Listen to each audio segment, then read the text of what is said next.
Welcome to this postgraduate lecture series as part of the MedEClasses initiative in which we try to cover the entirety of pediatric endocrinology over the 36 modules covering different aspects. And we have been covering electrolytes for the last few months. We already covered hypo and hypernatremia as well as hypokalemia. So today we're going to finish off the electrolyte module using the module on hyperkalemia. Now, hyperkalemia is a scenario which is usually an acute emergency and we don't encounter in terms of chronic causes, but that can have huge implications in terms of evaluation and management. So we had this 1-month-old child who presented with reduced feeding, and this child had not gained weight at all in that perspective, and investigations showed hyponatremia and hyperkalemia. So usually we talk about sodium and potassium being linked. And when we discuss electrolyte, we said that whenever your sodium goes down, generally the potassium goes up. When your sodium goes up, the potassium goes down. So this is again going a situation where the sodium is low, potassium is high, suggesting that there is a problem in the renin, angiotensin, aldosterone system. Now, further workup, of course, the first thing you will consider in a child would be to exclude congenital adrenal hyperplasia or adrenal hypoplasia congenita. 17-hydroxyprogesterone and cortisol levels were both normal. Now, if we go further our algorithm, we found that PRA and aldosterone levels were high. So we had a child who had a high aldosterone and despite that had hyponatremia and hyperkalemia, indicating that we are dealing with an aldosterone resistant state. So this led to the diagnosis of quote-unquote pseudo hypoaldosteronism. But here comes a catch. So whenever you're making a diagnosis which is rare, you have to think of other possibilities. And we'll discuss subsequently that a pseudo hypoaldosteronism like state can be induced via infection and obstruction. So this actually happened to be a UTI in the setting of obstructive uropathy, which resulted in a transient aldosterone resistance, and that caused this scenario. So whenever you're diagnosing these scenarios, think about obstruction and infection, which becomes important in that regards. Now, this is the format which we'll follow. We'll start off a bit about pathophysiology of hyperkalemia. Then we'll move forward towards criteria and etiology with Dr. Vibha. We'll be discussing about, then I'll touch base about assessment and management.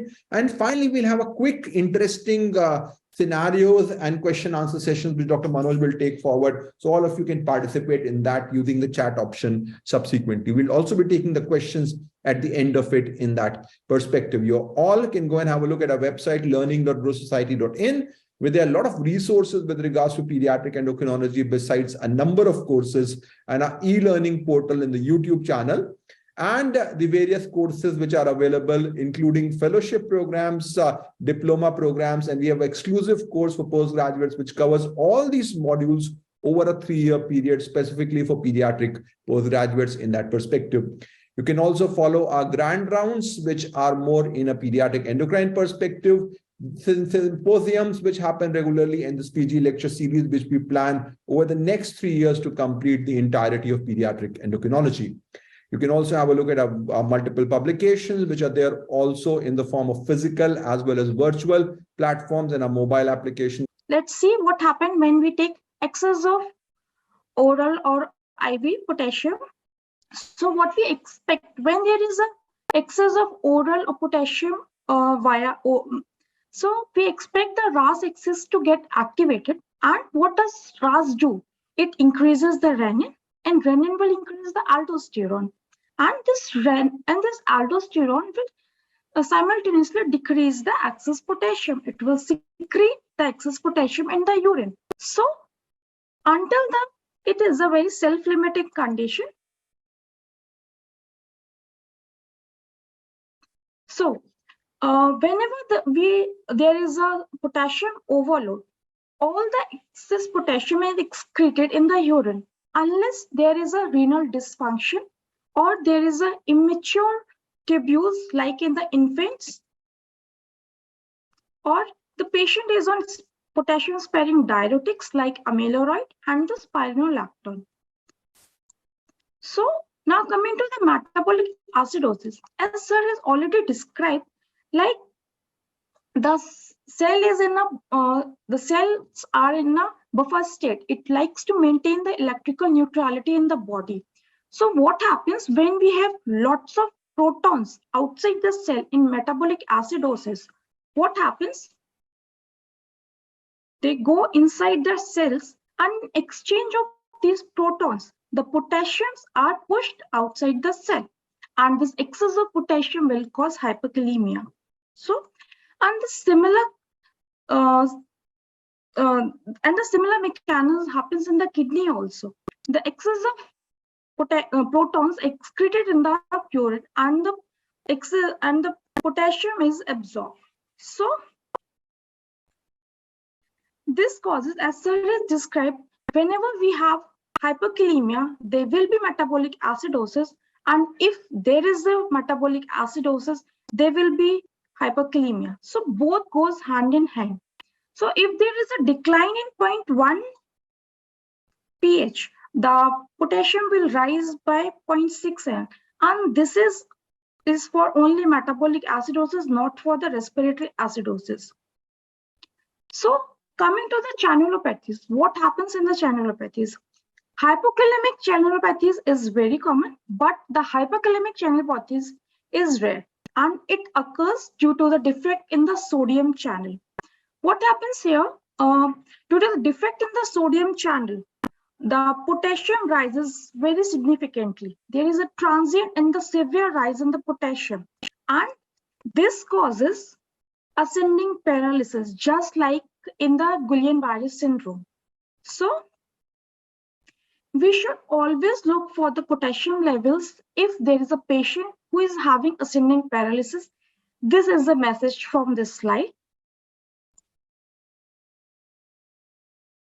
So what happens in the cell lysis? Why does cell lysis causes hyperkalemia? Let's see. As we all know, potassium, phosphate, and magnesium, they all are intracellular ions. So in the conditions of cell lysis, like in the tumor lysis syndrome, in the rhabdomyolysis, in the hemolysis, when the cell lysed, all these intracellular ions are released in the circulation, and that causes hyperkalemia, hypophosphatemia, and hypermagnesemia. This increased phosphate binds with the calcium, and this decreases the ionic calcium. So the conditions of cell lysis presents with high phosphate and low calcium. So this always calcium, magnesium, phosphate, and potassium should be ordered if we are giving a blood transfusion, or there is a patient who is on chemo, or there is a patient who is in decay, or and there is a chances of rhabdomyolysis. So keep in mind, if one of the intracellular ion is lost in the circulation, we should measure for the another ion. So what happens in the renal dysfunction? As sir has already discussed, hyperkalemia will always happen if the renal function is impaired, if the renals are not able to excrete the excess of potassium into the urine. So the mild and the moderate chronic kidney diseases will not cause hyperkalemia until the GFR becomes less than 30. The last stages kidney diseases will cause renal this hyperkalemia, because at this stage the kidney is not able to excrete the potassium. In the tubular conditions like type 4 RTA, RAS defect, obstructive uropathy, and the sickle cell anemia, these conditions will also cause hyperkalemia, because in these conditions also the kidney is not able to secrete the excess of potassium. Now, the conditions like cardiac failure, liver diseases, and the chronic liver diseases, what they cause, they reduce the effective fluid volume. So what happens there? If the volume which is coming to the kidney is reduced, the effective GFR is reduced. So what happened? The sodium delivered is the sodium which is being delivered to the collecting tubule is actually low. So in exchange to this low sodium, the potassium and proton will also be secreted low. So this is a way, as sir has already discussed, whenever there is a low delivery of sodium in the collecting tubule, the potassium and the proton that has to be secreted in the collecting tubule will also be low, and this will cause the hyperkalemia in the conditions of reduced effective volume. So we should, how should we manage these conditions? We should manage by giving diuretics, and we should keep in mind that the blood pressure of the patient is in the normal limit. So now coming to the RAS defect. As we all know, the potassium is regulated and controlled by the RAS axis. And RAS, when the RAS axis is activated, renin increases, aldosterone increases, and it decreases the potassium. So when there is defect in the RAS system, it could be anywhere. Intact channel, mineralocorticoid receptor. It will present like dehydration, hypotension, hyperkalemic metabolic acidosis, and low renin, adrenal insufficiency, low aldosterone, pH. All these conditions will present with hyperkalemia. I will discuss all these conditions later on. So any problem in the RAS defect, if the RAS axis is not activated, it will cause hyperkalemia. So coming to the adrenal insufficiency first, as sir has already mentioned that potassium is regulated by the renin system. And in the central and the receptor defect, there is no problem in the renin axis. So the potassium is absolutely normal in these two conditions of adrenal insufficiency, whether in the primary adrenal insufficiency, both mineralocorticoid, this glucocorticoid and androgen action, everything is disturbed. So these patients presented with pigmentation and hyperkalemia. This potassium level alone is a very big help in differentiating the central at the receptor problem and the primary adrenal insufficiency. So coming to the causes of CH that causes salt wasting. Salt wasting is what? Hyponatremia, hyperkalemia, and metabolic acidosis. So if any patient is having XY DSD, DSD is disorders of sexual development, and the adrenals are absolutely normal. So it could be SLO. SLO is the Smith-Lamelley-Optis syndrome. Here we get syndromic facies like upturned nails, syndactyly, and how could we diagnose this? The 7-DHC level will be low here. In the condition where there is a salt wasting, there is a XY-DSD, but there is a hyperplasia in the adrenals.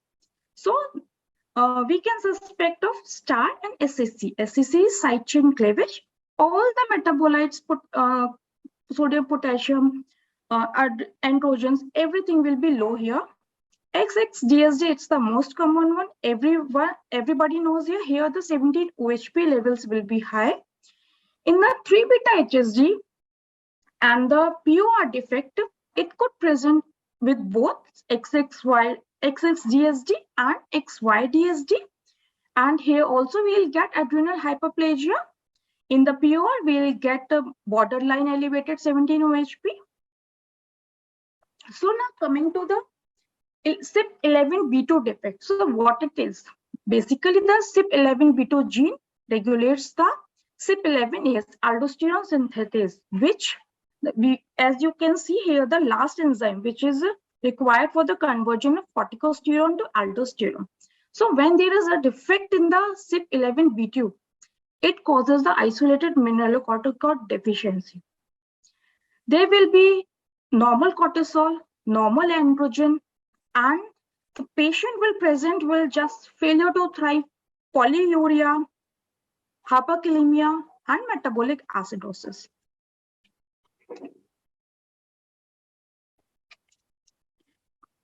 So now coming to the very interesting phenomenon of pseudo hypoaldosteronism. What happens here actually? There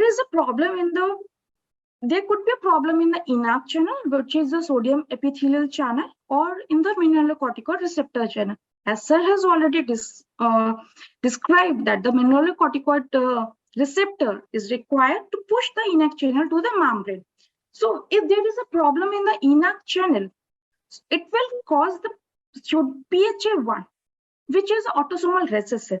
And it is a severe condition because it involves kidney along with other systems like cutaneous, respiratory, and the GI also.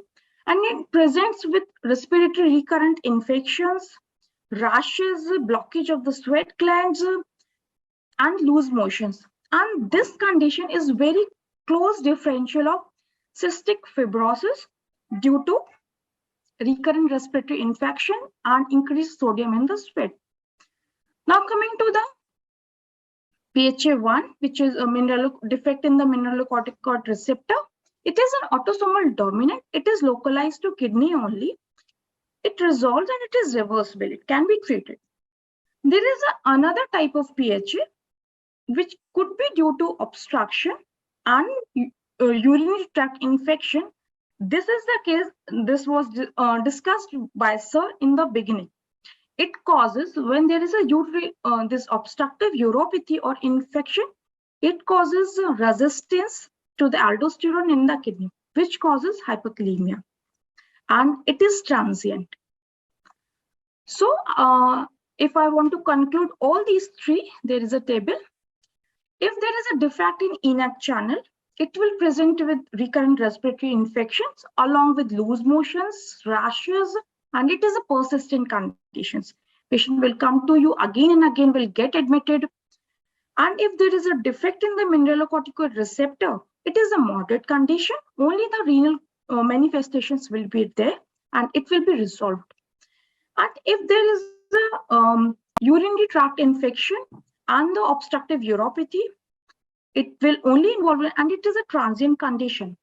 So if a patient is having like hyperkalemia, acidosis, and aldosterone is high, PRA is high, so always do urine RM and USG KUB to rule out this UTI and obstructive uropathy, because this simple investigation will save us from putting a lot of investigation doing other like CT and all. So keep in mind, just urine RM and the USG KUB will be so much helpful in ruling out these diseases.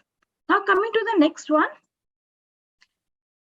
the drugs that will cause sodium epithelial channel inhibition, and that is amyloid, trimethoprim, and the pentamidine. As these drugs will inhibit ENaC channel and it will cause hyperkalemia.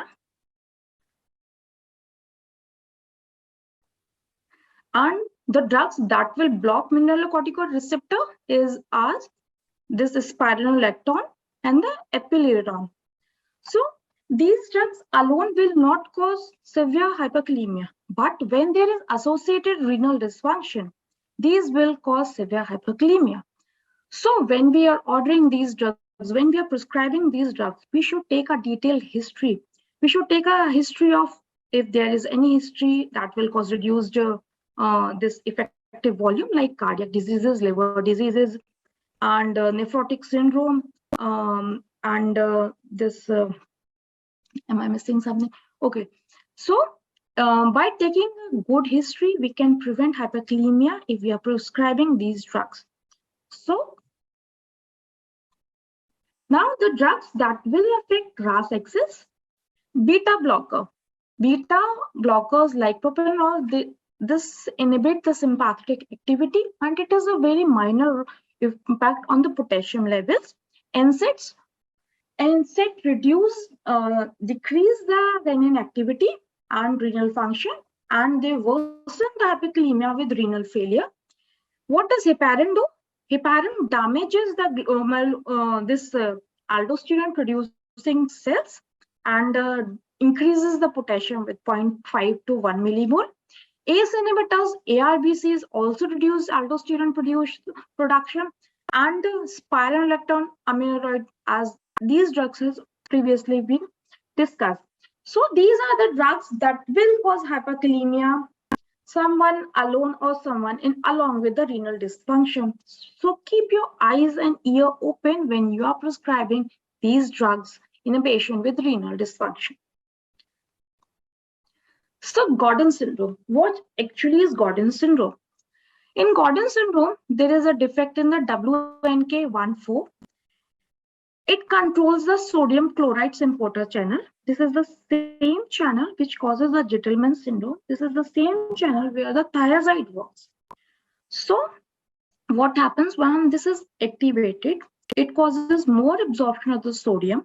So along with the sodium, more water is absorbed, which causes hypertension, and the renin is decreased. When the renin is decreased, the potassium already increases. So it causes hyperkalemia. So Gordon syndrome is a condition which causes hyponatremia, hyperkalemia with metabolic acidosis and hypertension. This is just opposite to the Gentleman syndrome.